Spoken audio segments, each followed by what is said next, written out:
Thus the heavens and the earth were finished, and all the host of them. And on the seventh day God ended his work which he had made, and he rested on the seventh day from all his work which he had made.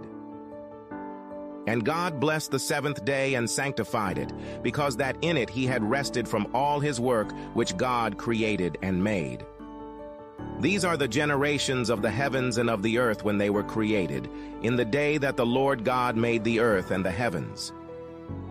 And every plant of the field before it was in the earth, and every herb of the field before it grew. For the Lord God had not caused it to rain upon the earth, and there was not a man to till the ground. But there went up a mist from the earth, and watered the whole face of the ground. And the Lord God formed man of the dust of the ground, and breathed into his nostrils the breath of life, and man became a living soul. And the Lord God planted a garden eastward in Eden, and there he put the man whom he had formed. And out of the ground made the Lord God grow every tree that is pleasant to the sight, and good for food, the tree of life also in the midst of the garden, and the tree of knowledge of good and evil. And a river went out of Eden to water the garden, and from thence it was parted and became into four heads. The name of the first is Pison. That is it which compasseth the whole land of Havilah, where there is gold, and the gold of that land is good. There is bdellium and the onyx stone. And the name of the second river is Gihon. The same is it that compasseth the whole land of Ethiopia. And the name of the third river is Hiddekel. That is it which goeth toward the east of Assyria. The fourth river is Euphrates. And the Lord God took the man, and put him into the garden of Eden to dress it, and to keep it.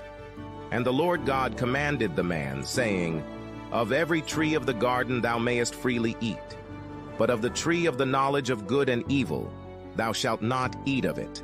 For in the day that thou eatest thereof thou shalt surely die. And the Lord God said, It is not good that the man should be alone. I will make him and help meet for him. And out of the ground the Lord God formed every beast of the field and every fowl of the air, and brought them unto Adam to see what he would call them. And whatsoever Adam called every living creature, that was the name thereof. And Adam gave names to all cattle, and to the fowl of the air, and to every beast of the field. But for Adam there was not found a help meet for him. And the Lord God caused a deep sleep to fall upon Adam, and he slept. And he took one of his ribs, and closed up the flesh instead thereof. And the rib, which the Lord God had taken from man, made he a woman, and brought her unto the man. And Adam said, This is now bone of my bones, and flesh of my flesh. She shall be called woman, because she was taken out of man. Therefore shall a man leave his father and his mother, and shall cleave unto his wife, and they shall be one flesh. And they were both naked, the man and his wife, and were not ashamed.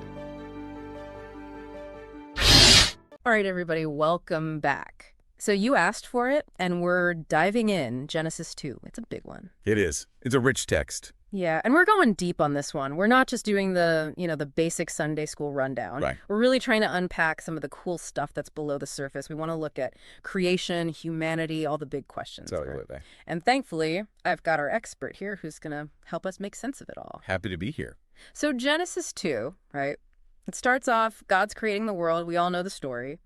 But then there's this part that I think sometimes we kind of gloss over, God rests.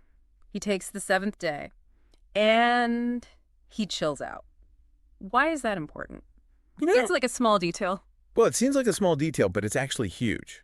That's where we get the Sabbath. And it's not just about I need a nap, Right. It's about stepping back and saying, okay, this is good. Like recognizing the work's done. Yeah.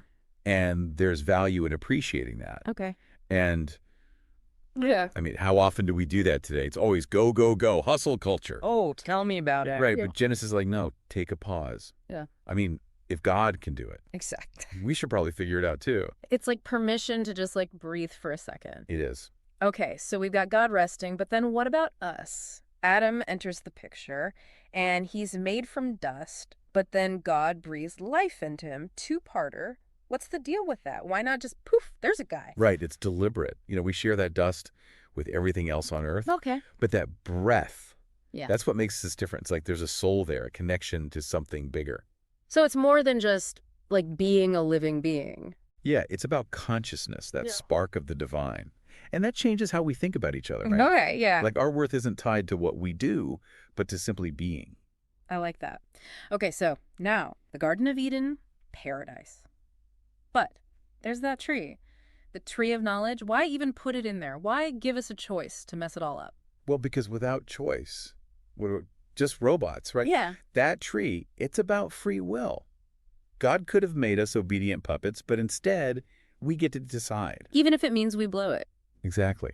And I think that's something we still wrestle with today. Big time. All those choices we face, they matter. They shape everything. For sure. And speaking of shaping things, Eve. I always found the language around her creation so interesting, bone of my bone, flesh of my flesh. What's with that? I think it sets the tone for how we're supposed to view relationships. Yeah. It's not this hierarchy, but this deep partnership. Equals. Exactly. Two halves of a whole. It's beautiful, actually. Yeah. And we need that today, that kind of mutual respect, that support. No doubt. Okay, last thing. Adam and Eve, they're hanging out, no clothes. Now, I know people get a little weird about this part, but why include it? Because before the whole, eating the fruit incident, there was no shame. Okay. It's about this pure vulnerability, no walls. I mean, that's pretty hard to imagine now. Yeah, it is. But maybe there's something to learn from it about how we approach each other, Maybe. So we've covered a lot. Rest, what makes us human, choices, relationships. Genesis 2, it really packs it in. And it makes you think, doesn't it? Yeah. About our own lives, our purpose. It really does. So keep thinking, folks. We'll be back with another deep dive soon.